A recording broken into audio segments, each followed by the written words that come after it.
బీపీని silent killer అంటారా? ఎందుకంటారు? డెఫినెట్లీ బ్లడ్ ప్రెషరే కాదు, ఆ మాటకు వస్తే డయాబెటీస్ కూడా వర్తిస్తుందండి.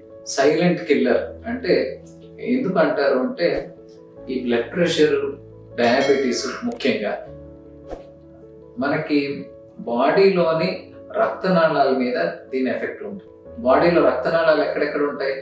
బాడీ మొత్తం ఉంటాయి. ఆల్మోస్ట్ అన్ని అవయవాలు, ఒక్క స్ట్రక్చర్, ప్రతి స్ట్రక్చర్ దాని సర్వైవల్ కోసం బ్లడ్ మీద ఆధారపడి ఉంటుంది. సో బాడీ మొత్తం మీకు కన్ను అయి ఉండొచ్చు, కిడ్నీ అయి ఉండొచ్చు, హార్ట్ అయి ఉండొచ్చు, లివర్ అయి ఉండొచ్చు, కాలు, చెయ్యి, తల, ఎనీవేర్ బ్లడ్ వెసల్స్ ఎక్కడ ఉంటే మనకి ఈ బ్లడ్ ప్రెషర్ తాలూకు అండ్ డయాబెటీస్ తాలూకు ఎఫెక్ట్ అక్కడ ఉంటుందండి.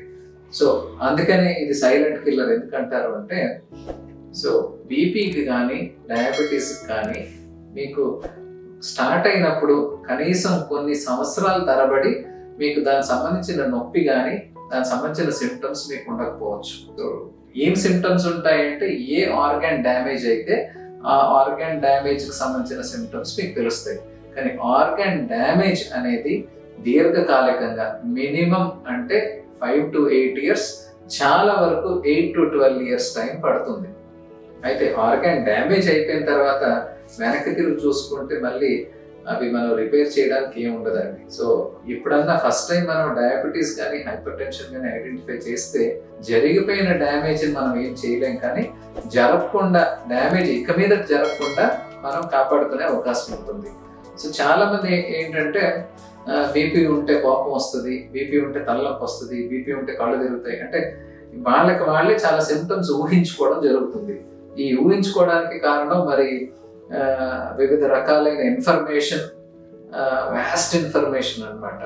దాంట్లో వ్యాలిడేషన్ ఉండదు, దాంట్లో ఒక పద్ధతే ఉండదు. సో చాలా మందికి బీపీకి ఏం సిమ్టమ్స్, బీపీలో సిమ్టమ్స్ ఏమి ఉంటాయి? సో సింపుల్గా చెప్పాలంటే అండి, హై బ్లడ్ ప్రెషర్స్ అంటే ఆల్మోస్ట్ బీపీ మనకి 180 దాటితే సిస్టోలిక్ తప్ప ఈ 140లు, 150లు, 160లకి సిమ్టమ్స్ ఉండే అవకాశం చాలా తక్కువ.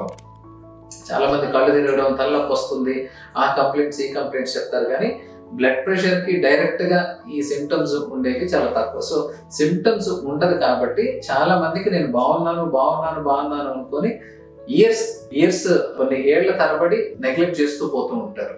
సో అందుకని బీపీని సైలెంట్ కిల్లర్ ఎందుకు అన్నారంటే, మీకు ఏమి సిమ్టమ్స్ ఉండవు, కానీ మనం 8, 10, 12 ఏళ్ళు దాటిన తర్వాత కంటిన్యూస్గా బీపీ మనం ఐడెంటిఫై చేసుకోకుండా దానికి సరిపోయిన ట్రీట్మెంట్ తీసుకోకుండా ఉంటే దాని తాలూకు ఎఫెక్ట్ రక్తనాళాలు పాడైపోయి కన్ను మీద, కిడ్నీ మీద, ఒక్కొక్కసారి హార్ట్, బ్రెయిన్ అండ్ కాళ్ళల్లో రక్తనాళాలు కూడా దెబ్బతిని ఈ ఇంపార్టెంట్ అయిన స్ట్రక్చర్స్ పాడైపోయే అవకాశం ఉంటుంది. అందుకనే మనం బ్లడ్ ప్రెషర్తో పాటు డయాబెటీస్ కూడా ఈ సైలెంట్ కిల్లర్ అని డెఫినెట్గా అనుకోవాలండి. కంపేర్ టు బ్లడ్ ప్రెషర్ మనకి డయాబెటీస్ దగ్గరకు వచ్చే లోపల కొంత వరకు ఈ తెలియకుండా నీరసం, ఎక్కువ దాహం వేయడం, ఎక్కువ అలసిపోయినట్టు అనిపించడం, ఫెటిగ్, చాలా అలసట, ఈ కామనెస్ట్ సిమ్టమ్స్.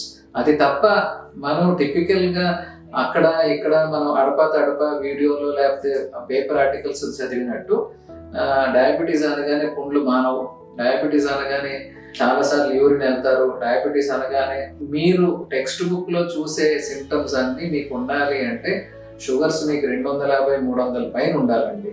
సో 140, 150 షుగర్స్ ఉన్న వాళ్ళు ఎవరికి కూడా సిమ్టమ్స్ ఉండవు. ఈ సిమ్టమ్స్ లేవు కాబట్టి నాకు డయాబెటీస్ లేదు, సిమ్టమ్స్ లేవు కాబట్టి నాకు బీపీ లేదు అని చెప్పి చాలా మంది ప్రొలాంగ్ చేస్తూ 10 ఏళ్ళు, 12 ఏళ్ళకి ఏదో ప్రాబ్లం మీద హాస్పిటల్కి వెళ్తే మనం చెక్ చేసుకున్నప్పుడు ఇవి చూడంగానే చాలా మంది కంగారు పడతారు. అందుకని ఈ రెండింటిని సైలెంట్ కిల్లర్ అని చెప్పడం జరుగుతుంది. సో కంపల్సరీ ఆఫ్టర్ 25 years ప్రతి ఒక్కరు ప్రతి ఇయర్ చెక్ చేసుకుంటే మంచిది. ప్రతి ఇయర్ లేకపోయినా అట్లీస్ట్ 2 yearsకి ఒకసారన్నా బ్లడ్ ప్రెషర్ ఒకటి, డయాబెటీస్ ఒకటి చెక్ చేసుకోవాలి. చెక్ చేసుకోకపోతే తీవ్ర పరిణామాలు చాలా ఏళ్ళ తర్వాత మీకు తెలియకుండా చాలా ఎక్కువ డ్యామేజ్ అయిన తర్వాత మనం చూడటం జరుగుతుంది.